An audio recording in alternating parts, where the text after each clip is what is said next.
les gars, parce que le diable déjà a 8 formes et il y a agneau. Le lion a 8 formes et agneau à côté déjà. Pour ça, le logo moko. Mais côté ça, on a dit la frère Alvin. Si on a poto aux États-Unis partout au sol biso que déjà bah pesi la sœur la Léa, bah pesi mbongo bah coûter dans restaurant. Bah pesi mbongo bah zaki yena apôtre wana mania. Bah pesi mbongo pour passer la émission moko ya salir nga. Pona azaki camarade de Timothée que c'est bon comme la bombe masanga Timothée que so akufo no ba ya ba poto ba ça ba to escroquerie na ba magie na bango na ba Jérémie Maema. Donc na yeba mani en église kufa déjà ndenga sa ba asentaka na ye na ndenga bali 3 fois. Na yebi même moi na Hollande. Moi ça a divorcé ma mariage à sali maman na ngai. Quand j'ai se walé sur na zolo baké, yé a outa même na communauté na yeba boya na bangoye. Mais ba boya ya papa la moli moitié parce que ba ndimi balanda ke dans ma forme pasteur parce que eza écrit na bango ba aventurier parce que a outi même ko bala na moi ça sali mariage na commune. Mariage na commune on a moi sur na poto ba sali moi sur na divorcé 3 fois. Et il y a ça sur moi aussi na Hollande. Au moment où il y a ça ba fonction bazo sala wana. Nana s'attaquer na été. S'il te plaît apôtre Mania.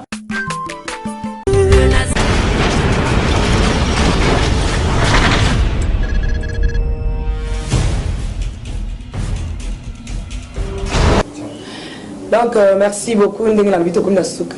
Mais na sembina kuna mubaya Mungu. Mungu ko bien.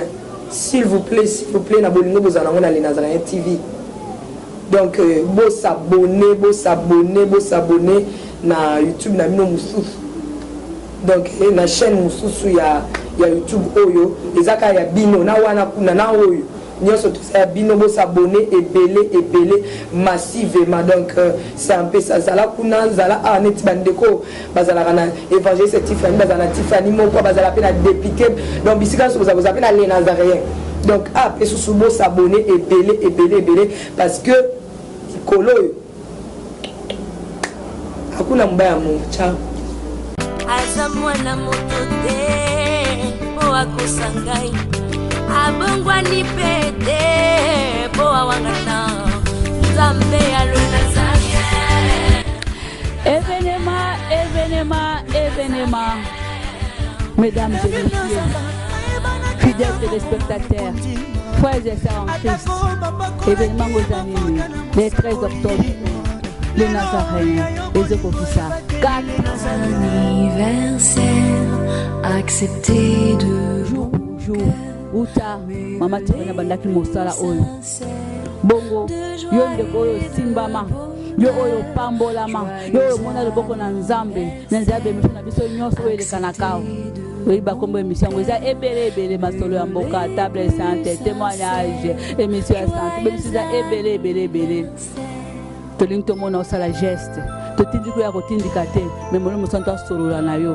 Ce que tu peux contribuer pour des millions d'anniversaires et les canamala, chaque année, l'année passée, le 13 octobre, l'année passée, les canaki, on m'a dit qu'on a net pour pas envoyer ma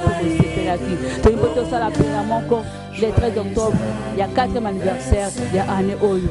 Ce que Simbami, ce que nous contribuer financièrement, matériellement, Benga Banimosa assisté, Nababe, Kranabino, Maman Tiffany, ce que nous célébrer Bolam, ce que nous tirer les cadeaux, ce que nous sala geste, nous solingo sala. Benga, Nzamba Kozanga se, Kopambulao, Tokutenga Nadati wana, il y a le 13 octobre 2017, Tigete Nzamba Lola, à Pambulayo. Aza mwana moto te po akosangai abongwa ni pete po awangata Nzambe alona Zavier. C'est avec plaisir nous vous disons bonjour et shalom, bien-aimés dans le Seigneur, très chers fidèles, téléspectateurs, vous tous qui aimez les 3W, le nazareentv.com, veuillez nous excuser parce que la voix n'est pas si bonne. Boyebika Koyemba, Ezali, tout ça, les Lanzamina, bas domaine. Ebélé. Tout ça, parce que c'est toujours la vôtre, la humble servante de Dieu, la présidente du Parlement céleste, députée. Na émission au table sainte, émission na binoto Mbilaramino Basel Nanzambe Bayakawa. Je pense que Mbaleleki, topé na émission Leki, Mbilamela Kibino, Mosel Nanzambe Moko, à la personne de l'apôtre Rema. Oyo nazwa qui est juste à côté de la Kibiso à les Nazaréens à Betaki Koko bofungul bon autant to fungola ki mosala nzambe akotaki asolola ki bolandaki comment est-ce que asolola ki mais la chose étonnante n'est que ici c'est pas des blagues ici il n'y a pas de la blague parce que nous servons le Seigneur Jésus-Christ. Voilà pourquoi la limite tozonga na régie tozwa élément et bongo tozonga toyamba invité na biso ya pourquoi lelo. Merci.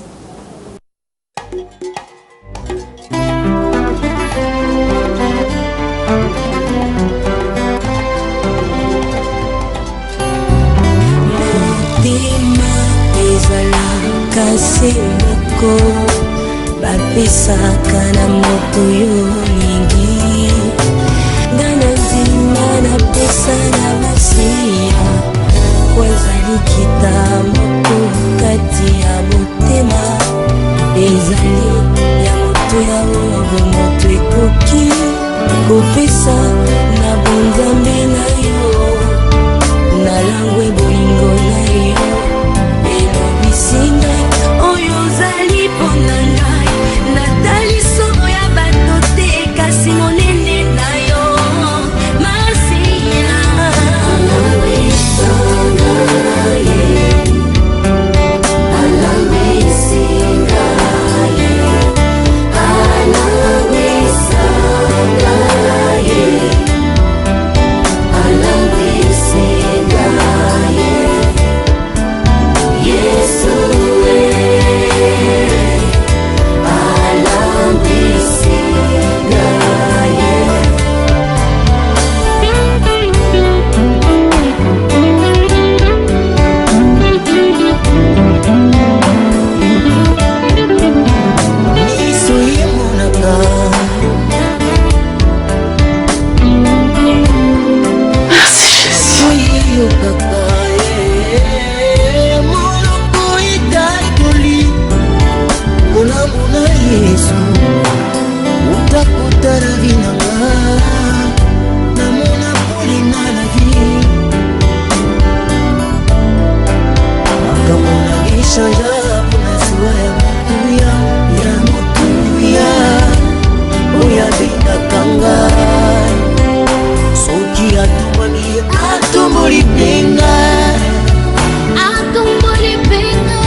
sepeli na loyembo wana ndenge nalobaka mapendo yango na batoto ya France ikona pan boza ebele Belgique, Canada, Suisse, Espagne, Texas, Tete en tout cas tikete nzambe apambola bino napesi bandeko nyonso toza na bango ya mbote na bandi na bandaki olobe te na émission elekaki nayambelaki bino apôtre Rema oyo nayebisaki ye j'ai été clair dans mon émission. L'apôtre était venu, excusez-moi avant de saluer l'homme de Dieu, je m'aimerais parler dans une minute. J'avais reçu l'homme de Dieu et je l'avais posé la question. Il avait voulu à ce que à ça la transfert. Il y a dossier naïe, le pourquoi. Après ça qui va raison qu'on était notre bien-aimé, le frère Nabiso Azala qui corrompu. Donc le frère journaliste à qui j'aime bien, je salue aussi dans le nom merveilleux de notre Seigneur Jésus-Christ. Et que selon apôtre Rema Azala qui corrompu, il y a un moment qui moyen va continuer le sous ezate asala qui transfert na yena tunaki apôtre Rema ba welinini raison zalaki le frère Azali corrompu moyen ye a continuer na émission kuna ezalité et ben na lobaki que vérité ça nini yebala ah j'étais vérité ça la nini ekoyebala pour que mitema ya bana na nzambe zo souffrir mingi to komi na temps ya suka où est la vérité? Parce que dossier est outil les Nazaréens et outil les bandes il y a les Nazaréens. Pourquoi il y a les Nazaréens? Parce que awa ils allaient parlement céleste. Ici quand on a pu ba vérité. Sans plus tarder, Lélo, Toyambi sous apôtre Réma, à qui je dis bonjour apôtre Réma. Oui, bonjour maman Tiffany. Bonne santé. Par la grâce de Dieu, je vais bien. Zobangate. Non, je suis calme. Oza Kimia. Christ est avec moi. Oui, merci, je pense Poto et Bengio. Hein? Beaucoup même. Beaucoup même. Merci. Ndape Poto et Benginga pour la makambo yo. Bino Motaliwan. C'est quoi le problème? Je pense au Talésé le Robomba qui c'est pas tabou. Nayamba qui yon alobaki ki. Papa malam wazalaka soki. Topé maman malam. Soki amoni mwana nazole la tout nini. Maman babe chingai. Nana na maman ya intel. A osala nini? Akokende kotuna mama wana beti mwana pona nini ya ngai na tunaki mama. Na bana kotuna. Apôtre Réma bisinga non likambo ezali boyeboye. Mais tant apôtre Réma lobi to koyeba nzoka ne ba vérité ezalaki ebele. Bongo soki apôtre Réma lekaki te. To naki to yeba ki makambo ezali chaîne mulaibo. Apôtre Réma. Est-ce que bozo yeba ki bozo zokisamite mabana nanza? Je le sais bien, mais pas avec moi. Le maître, notre maître et leur maître, c'est le Christ lui-même. Il saura comment leur consoler, bander leurs plaies et leur guérir lui-même. Par la vérité, parce que la Bible dit que la vérité triomphe. Quand la vérité triomphe, c'est que ça guérit, ça délivre, ça rend libre. Voilà, madame. La vérité, ah, Babel est la vérité. Kuna Babel est la vérité. La princesse, je fais mon travail parce que balobi awa parlement céleste tetoya. Mais papa vérité en wezanangambu nini. Donc le musikate lelo tozui frère Nabiso, notre frère Alvin, donc le journaliste. À cette émission Koloba et na ba preuve à l'appui pour na ko dévoiler yo. À dévoiler yo, je pense au lundi babengi escroc. Njokane babengana kiyo papa Réma. Donc nazaki na raison ya retourner ya koloba obowele linini babengala ki yo kimimbangu directement na lela zaka ya papa Réma. Bon babengala kingate maman nakoki koloba non? Oui, na babengala kingate d'ailleurs pour na pa na yo za bana poto bana les nazaréens autant mususu bazapaka kotala moi chaîne wana la voix céleste ne bango nde ba conseiller kinga quand ils m'ont conseillé beaucoup à plusieurs fois. Nde yango na yakina koka ko se ko toquer na porte ko demander votre main. Voilà. On a la vérité. Vérité surtout c'est les Nazaréens. Merci beaucoup. Mais toyo qui dossier mon rebimi na ngambu ya notre frère à qui je salue encore. Kolobete boza na dossier. Et puis à lobi on a monokota la kisina ba preuve. À lobi qui a constaté qui que yo zamabe. A constater qui plutôt a constater qui m'a yel no ya mabe déjà yango wana azwa qui déjà audio quand audio wana to la di bazolo ba yo voix na yo est-ce que vous reconnaître que wana za parce que ba nous soit bien ba tout est-ce que ta voix ya papa Réma et vous kana mnono est-ce que réellement voix wana yo yo kaki pour yo moko pour yo qui papa Réma c'est yo c'est ma voix oui. Oh gloire à Jésus. Je reconnais avoir plusieurs fois parlé na notre frère Alvin parce que tango yaki na nzela langa tozaki ko bengana et appel wana naza ko yeba même jour ango c'était le même jour oyo ya yeba zo menacer ngapi ba menacer nga na bombani d'abord quelque part tango ya ye ayebi na conscience na ye même na place ya zalaki ezalaki na côté Rebaka yaou ezalaki na côté Rebaka yaou na la police wana nga na kiko bima na sima na tindi même mutazoye nga na yo bima sima. Alors après tant que donc c'était le même jour dans cela qui est émission. Voilà. C'était le même jour ça qui est émission là mais dossier mo bimia neza ya escroquerie. Oui. Il y a ba montant et belé ba tangi ba mbongo mo ya belé wana bolinga ki mo escroquer. Donc disons le frère a lobby que pour faire zo bimayo lobby non. Ah kobuka tenga za mta niveau likolo. Apôtre niveau likolo ndeni oza. Bon, ezali langage oyo tomso na kinto lobaka na lobaki yango na ndenge oyo ye a manigansa ngote sauf que cop to bande ko loba cop ba terme oyo mo peta na benganga na to atizaka pe terme ya cop makamba mbongo wana zo loba wana toko loba vérité nango mais ezala qui appelle na répéter na bana nzambe que ezala qui appelle que c'est même déjà ba holandanga mukolo ba holandanga. OK. Voilà nde na ebisi bana nzambe ba yebango et makambo mingi oya salizat mingi enregistré avant boyate yango mona zo senga na bana nzambe ba kokako kolandango ye papa Alvin atiango na intégrité nango nde ba tokoka koyeba peuple ya nzambe ba koka kolanda soki ezaki lisolo nini da soki ezaki cop nini soki cop nini lisolo nini bongo yo koloba ngo te non mais nakoki koloba yango nakoki koloba yango mais ifa zala awa atia yango tolanda tosa toleka biso mbali na plateau wana ezali onga moko mpe nazo demander soki na dans la fausseté bana nzambe bayeba yango soki bakorejeter nga mpe bakocomprendre ke na composer bamakambo nazoloba et puis voilà. Mais pourquoi seulement je me pose la question de savoir pourquoi seulement cette vérité oyo abengi yango vérité ebimi juste que na longo na nga la voix céleste et que ngai apôtre Rema qui a commencé à faire une émission, il y a transfert de la voix céleste au Naziréen TV. Donc pourquoi c'est le matin où on a sali émission à transfert, il a réagir. Ce qui est là qui pensé naïe, les qui pensent naïe déjà, abia mona qui a benganenga, parce que na escroc, il allait déjà dévoiler cela avant même dans cette émission il y a transfert. Mais Moussa Nzambe to tu une question. Il y a pasteur, il y a un frère. Oui. Entre frères na pasteur cop nini boko sala, il y a moana. Oui. L'heure de Josué le bana moana cop. Oui. Ozo mona ngote, il y a moana. Non. Cop on a la zaï kolobane c'était comme ça.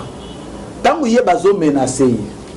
Ngai pe nazo zo ba menace. Abengi ngai parce que souvent nazali pas la penseur ya ko arisa qui était na batawana donc tant que zo benga ngalobi menace bia benga ngaminga lobaka apôtre ozu menace ozo que makamni ele que longa bitala bobo na oyebise après que tu prendre rendez-vous so to tenir rendez-vous to kutani au moins alors na ni na nyoso nda banda ko lobana ye to ko kipe ko luka relation to que déjà ko porter plainte na biso déjà à l'inconnu. Non seulement l'inconnu, mais aussi la personne au nom ya évangéliste ou allez ça. Naba o bazobenga au nom ya apôtre Léopold Mutombo. Pour na loba ki angobia ya prophète Denis si yemo ko abenganga devant ma grande sœur et c'était mis ezaki mis librement na téléphone. Mais si on a l'entour de Bobby, Kop Wana Oyo, le frère, notre frère Alvin Béa, Azo Lobayo, le Lobango, Soki Azalia. Soki Azali, je demande na peuple en Zambé, parce que au moni, na lobaki, na bato mingi, na zali, na famille mounene, na poto, comme na Amérique, na zana ba, na pe mingi ya milimo, otokambi, to laksipe makamanzan de mingi, na Kinshasa a Congo Mobimba, batu ba benga kande bazo benga ka baotu na ba se renseigner sur apôtre Remba ba yebike mutuna soye banga mais eloko ba ko yebisa bango te eza escroquerie kindumba milangwa eloko ba ko yebisa bango ka sauf que ba ko yebisa bango ça je vous assure ko benga eloko ba ko yebisa bino apôtre Remba a été toujours direct na supportabilité. Parce qu'il y a des pasteurs au Ngamoko à côté d'Anga. Lorsqu'un pasteur n'a senti rien, n'a pas comment toucher surtout vie privée. Il y a beaucoup de monde qui ont mingi na kendi sa bango na banzela msuna vira bango voilà. Mais franchement, je ne sais pas tozo kende wapi, to komi wapi et le baralango grand frère nangai papa nangai ndeko Eliezer à qui je salue. Tozo kende wapi na christianisme à Congo franchement maintenant awa balo baboy awa babenda bo apôtre Rema akanga mikaka lobike pop wana il faut batango lisolo notre frère Alvin a telbino lobi yal ni batango na intégralité voilà de dé lobi akoloba pop wana kaka soki le frère Alvin avandi awa voilà ya fandi awa nde batuni bango ba question balobi na bakisi. Est-ce que ndika musuna bakisi oyo lobité? Non, au bakisi te nyonso yango wana ona lobi mama le. Maintenant ngala lingi na mama Tiffany. Na mama Tiffany. Merci. Et loko ngala lingi na tuna yo. Eza oyo. Na habite tala na caméra. Oui. Papa Rema tozo kende wapi? Bo chabiso wapi? Moi la vérité yo lobi. Yango pe kuna bien aimé à lobby. Ke bozo wele la ka nani moi si mon commune vérité. Maintenant oye bisabiso. Na yo na frère Alvin nani aza e parce que comment escroquerie écoute nani aza ko escroquer peut pas escroquer nani. Voilà, merci beaucoup madame. Ça nous trouble un peu. Oui madame, nako répondre à la bande en Nzambe en 2 minutes. L'escroc nani aza escroc na biso mi balé. Je m'en vais directement au Lobaké, le frère Alvin et aza escroc. Ah maman na koloba beba na Nzambe olandanga na bandi musala ya Nzambe mwana mukie na makambo na sena mboko yo nan bakanganga te na escroquer place boto na kosa to na kabola bana libala batu toni exact.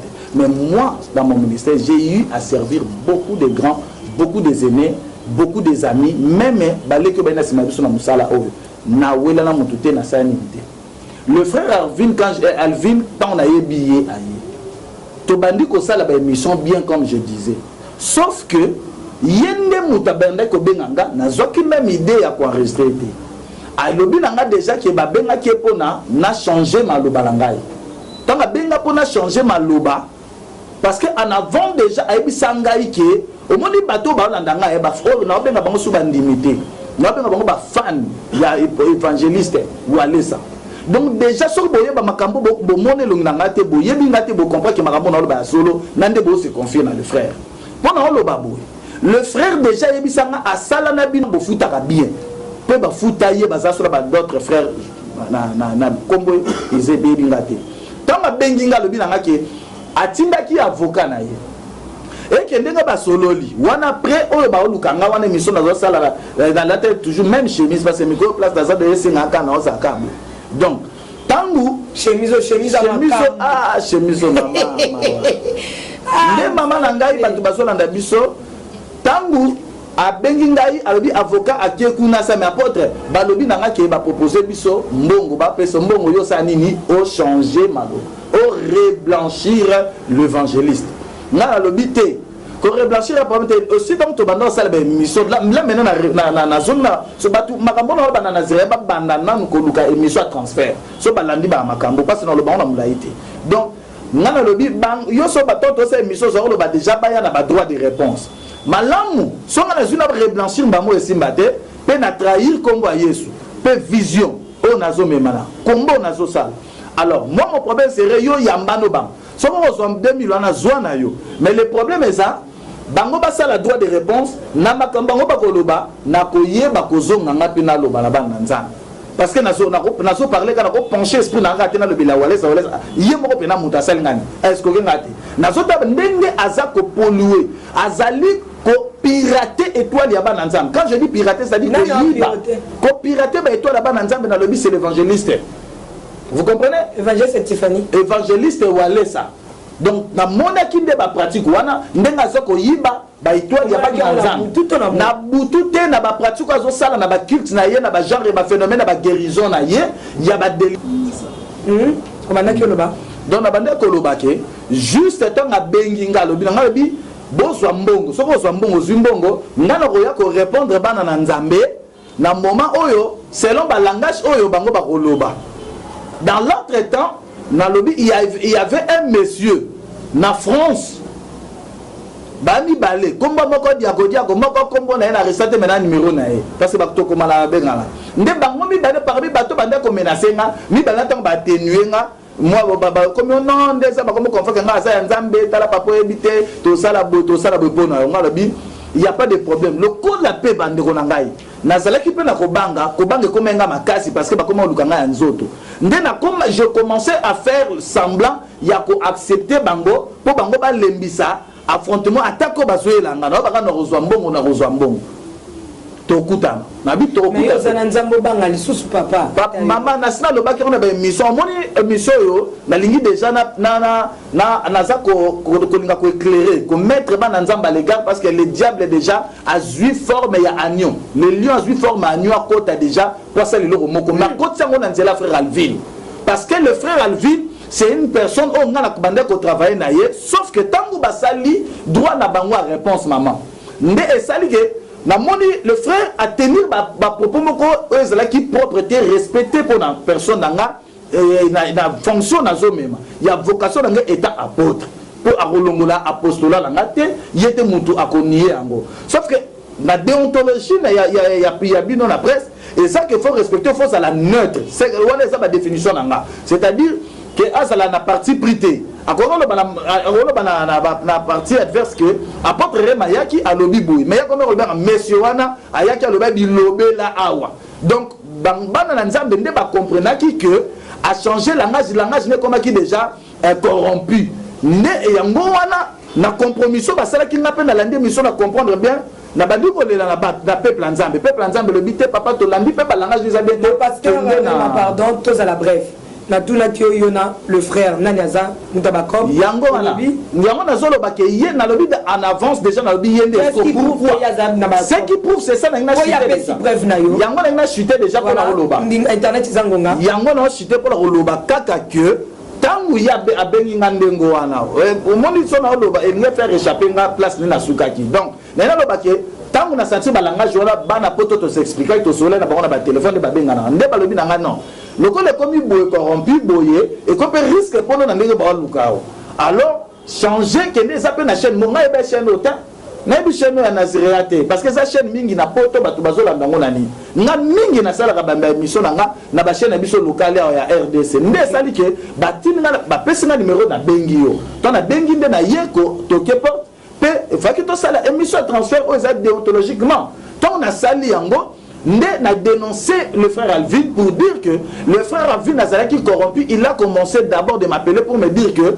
tala balobi zombo on a changé de discours nanga contre Walesa évangéliste Walesa n'a changé de discours n'a le binazo alors ndenge boyi ndenge ya que sala ngwa zumbongo nda bandi ko lobananga boy alors ngai na changé nanga chaîne nde yango na Naziréa alors dali ko lo basolo na bimisa ba sekele mususu parce que nazali na ba secret oyo batu kaka ya bango kuna pe bazobenga ngai lorsque bazobenga ngai bazo signifie emoni bango bazokanisa bango nde bayebi biso tosali musala nzambe pe mingi na moi sagesse pe zali toza pe na batu oyo pe kuna batu ne oyo évangéliste Walesa omona kaka a confiance à batu pe mutu bayo yebisanga batu azosala bazana na Alvin ka batu na kala ba cameraman ne pe bayo yebisanga so na lingi na kota mingi na ba jeune parce que mama yango na loba na lingi na kota ba jeune te ponani ba bengi nga déjà ba yebisi nga bana poto bana États-Unis partout bo solanda biso que déjà ba pesi la sœur la Léa ba pesi mbongo ba kuté na restaurant ba pesi mbongo bazaki yena apôtre wana mania ba pesi mbongo po ba sala émission moko ya ko salir nga avec le frère Alvin yango na zo yebisa bana nzambe quand je vois le frère l'apôtre là ba benga apôtre mania son apostolat qu'est-ce qu'il a fait abanga na mona bandal avenue Bambala numéro 48 mon père fit le protocole la chef de l'état ancienne Mobutu nto yeba na bandal wana tangu ya bandi ba église na mona na yebi ndenge église apôtre mania ndenge kufaki na yebi ndenge azaki na bakwa baluba en face bango to benga biso ba banda to benga baluba apôtre mania oyo azo défendre Walesa na Léa na le frère Alvin le journaliste pour basa la émission ba poto ba olandango ba salir nga apôtre Rema bazo salir nga pour que vérité est à la triompher vérité est à la découvrir yango nga na ko ebisa ba nzambe apôtre mania oyo akomi apôtre de Walesa parce que apôtre vient du mot apostolos qui veut dire envoyé mais to yebi que photos à la envoyé de Christ de notre Seigneur mais le col est comme envoyé il y a quelqu'un, il y a une personne. Donc lui, comme étant apôtre, comme ça, culte sa personnalité, déjà, il y a comprendre déjà que les alliés n'a pas pratique, déjà, ils sont tous des magiciens. Parce que le frère là, apôtre Wana, atalanga bien, le frère Wana Azaki, l'église naye na Balouba autobus bengango face toi na Balouba village, tonne de village, bakota bakasi kuna nyos. Église nezali na kwa ya auto école ya Balouba wana. Donc ngato ya parce que apôtre manya wana bazali ba grand ya prophète wana Gédéon au Mokongo na tangaki. Pendant le bake bazaki wana église nezali même sans bâton. Église on écoute parce que apôtre mania na zaki camarade ya apôtre Timothée qui est comme ya kanda totsika non na solo babo pour la maman webi maman mo ka utsobenga maman nzamba pambola ye na moni kombo sulte maman wana pesinga conseil alobi papa tala atozo talo tande bazo fingo tande balo papa to bondeli yo papa za mobali ya mutu na za mobali ya mutu je suis père de 4 enfants nazali papa milimo ah maman nangai et ça passe au moins bino bolia ka bomela mais ngana yebisi bana nzaba ona ngana ko komela raté je suis avec mon grand frère ici na ça moi na ça ba do ba biso ke ngana olia etikio pona lo ba ke na poto mania na komi na problème n'était parce que bana nzamba ngana lo ba boui balingi ba disenga boke ba popino bokota la ba jote bo bando tunsanga ba téléphone s'il vous plaît parce que balingi ba disenga elongwa vision makambonga na obundisa boko manga ba problème na mania na sala mania ni ngana yebi mania kaka pona azaki camarade Timothée que c'est bon comme la ba masanga Timothée que so akufa na ba ya ba poto ba sala ba to escroquerie na ba magie na bango na ba Jérémie Maemba donc na yeba mani en église kufa déjà ndenga sel bamba asentaka na ye na ndenga bali 3 fois na yebi même moi na Hollande moi ça a divorcé ma mariage sali maman na ngai te maman ça yoka maman toi musala nzambe s'il vous plaît est-ce que na ngi na tuna yo question moko parce que makambo lezo kenele je pense que mon frère Alvin les Nazaréens eza kosa musala nango moi je venais du voyage je ne connaissais personne à cette affaire. Je reçois notre bien-aimé, notre papa, l'apôtre Réma. Aïe pour que ça la transfère naïe. Alobi makambo azaki na ngona kati ya motema. Je me demande, il y a beaucoup de questions à poser là-dessus, mais question liboso ezali avant tout na yango na kolinga que pour na loba kango avant. Na lobi papa Réma. Papa malamu azalaka fa tout na place muntu auti. Yango bomoni bana na nzambe pona semino bisika vérité vandaka les Nazaréens bisika chaîne ezanga corruption les Nazaréens yango na tuna ki papa Réma abetelinga donc soki papa Réma na tuna ki était kenazala mutu mona eka mamo banda ko dévoiler na sala koso ya ba vie banda ka ko dévoiler ko loba note makambo sali kuna pona zaki na ngape libre mais na lobi papa Réma il faut banda ko ebisa so bo wela nini donc Tommy posait ma question, ce qui papa Réma, l'apôtre, aloba quitté l'ikambwa corruption. C'est que notre bien-aimé, alga qui pas bimisa, audio anate. Alors posons-nous la question. Pourquoi le frère Alvin, je pense que dans la loi et la presse, ndenge ba bimisa qui audio na il fallait ozonga na audio wanape. Awa, tout ça les yango comparaison. Je suis notre apôtre Réma. Ngai na lingaka ba j'ai ya zigzag té. Boza ko ambrier topé. Le j'ai ozo sale mais za ko ambrier pesa ko lembisa mitema ya bana nzambe. Sur ces OK papa Réma banda koloba. Na banda koloba boué. Tout ce que le frère Alvin azo sala c'est pour chercher ba moyen de vivre naïe. $100, $200 et le de l'autre côté. Problème est zanga nazo ko yebisa bana nzamba sa keba parce que bazo sala ba montage déjà pour nanga parce que la lobby batuka o baza ba pembe na baleya ba pembe na banka batawale ça pour ba benga nga déjà nazana un ronke on a zu batawale ça sauf que bazo proposer nga yango na lebaki nazana nzoto nazo banga mais likambo ezali que déjà bazo préparer ba sala mission moko pour ba sala mission moko contre ngai ba pesi mania mbongo donc c'est ça que apôtre mania on a lobby que apôtre mania comme apôtre ya walesa azali apôtre de Jésus-Christ, c'était parce que aïe pour azo défendre walesa et commence à s'attaquer à moi on garde na nazali gamboté mais na yebi ba aventure o ya sala pour que église na ye kufa o zena bandal o ba benga venir baluba village en diagonale na auto école o zena quoi baluba donc dans la zone babiloko pour le baké l'apôtre mania à côté makambo te parce que exact écrit na bango ba aventurier parce que auti même ko bala na moi ça sali mariage na commune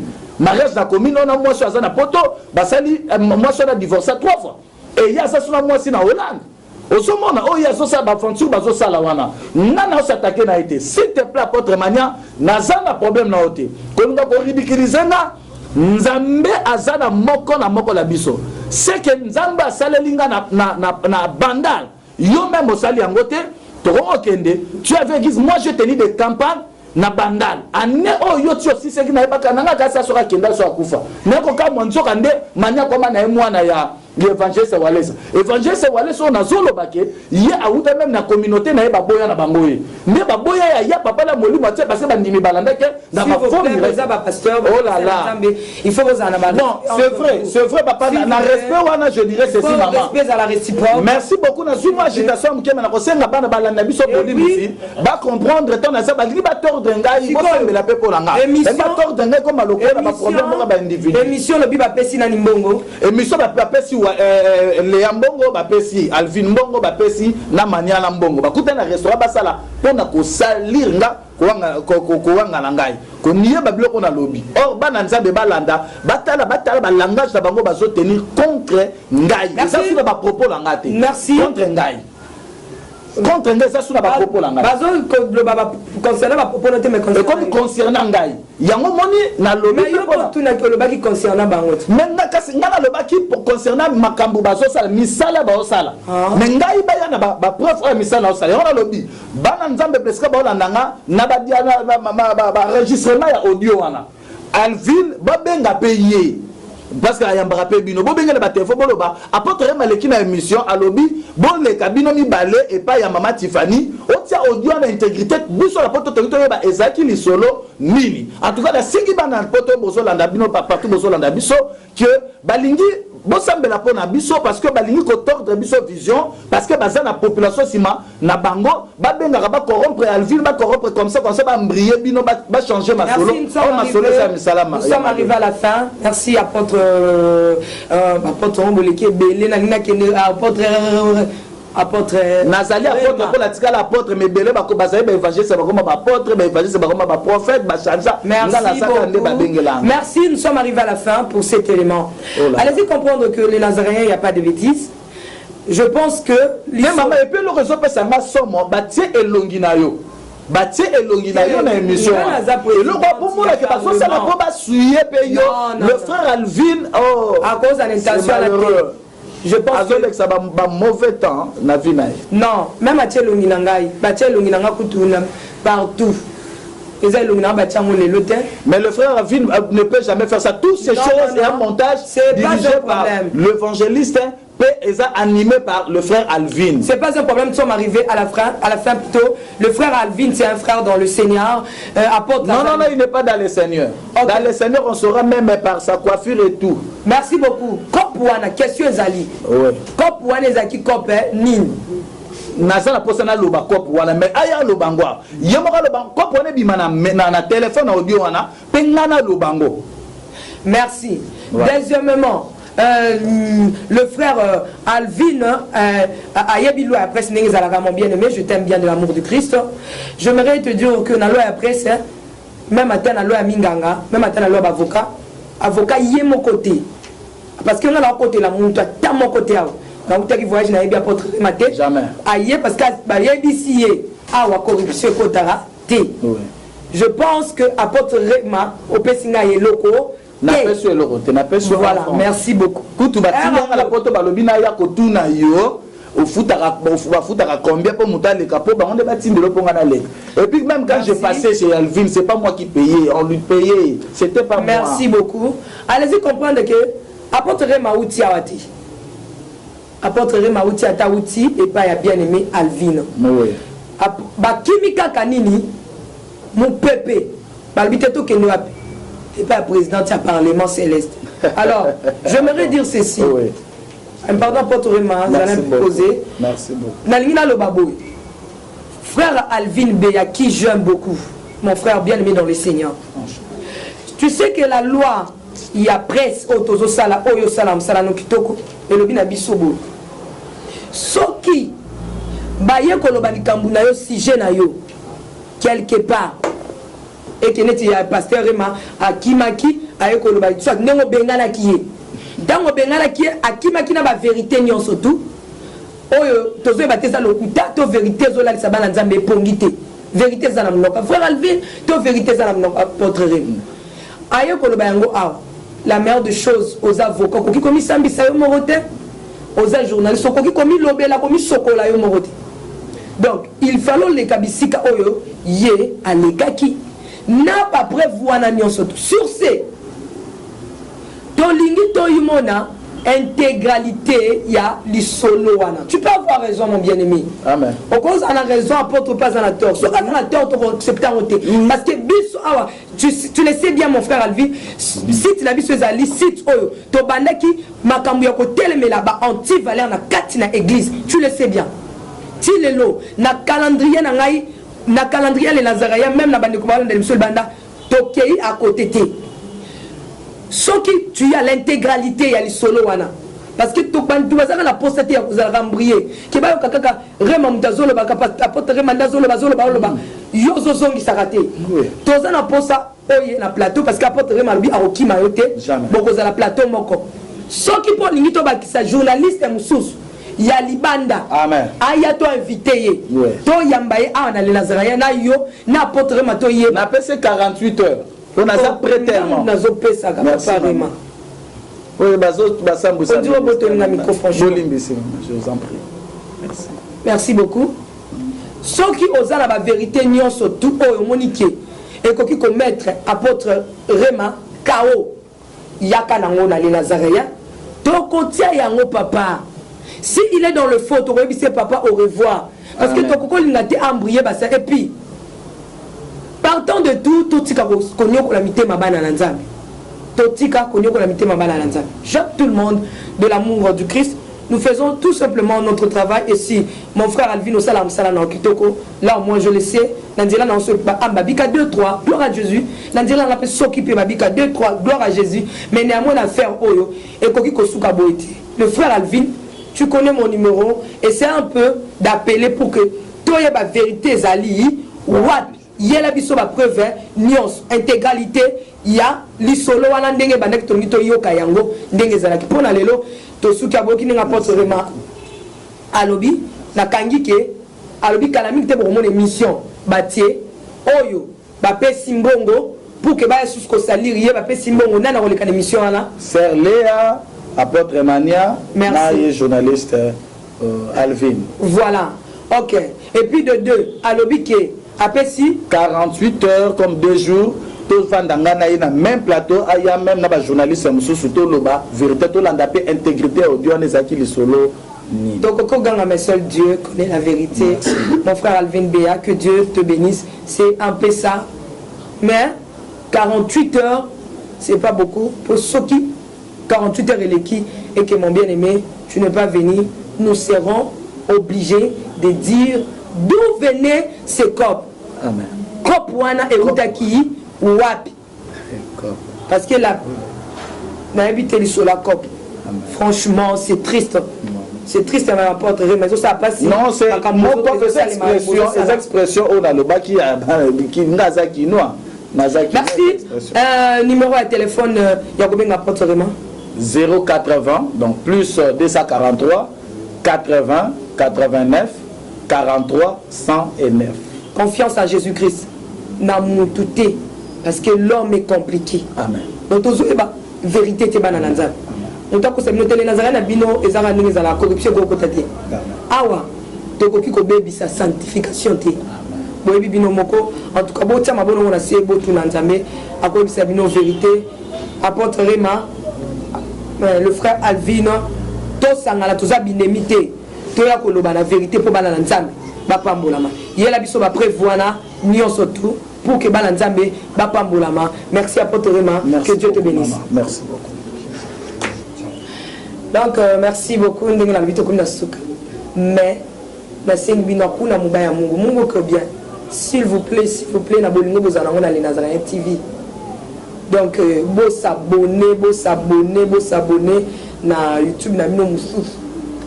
Donc, na chaîne mususu ya YouTube oyo, ezaka ya bino na wana kuna na oyo. Nyonso tout ça ya bino beau s'abonner et massivement. Donc, c'est un peu ça. Zala kuna zala anet bandeko bazala kana évangéliste Tiffany bazala Tiffany moko bazala pe na député. Donc, bisika so bazala pe na les Nazaréens.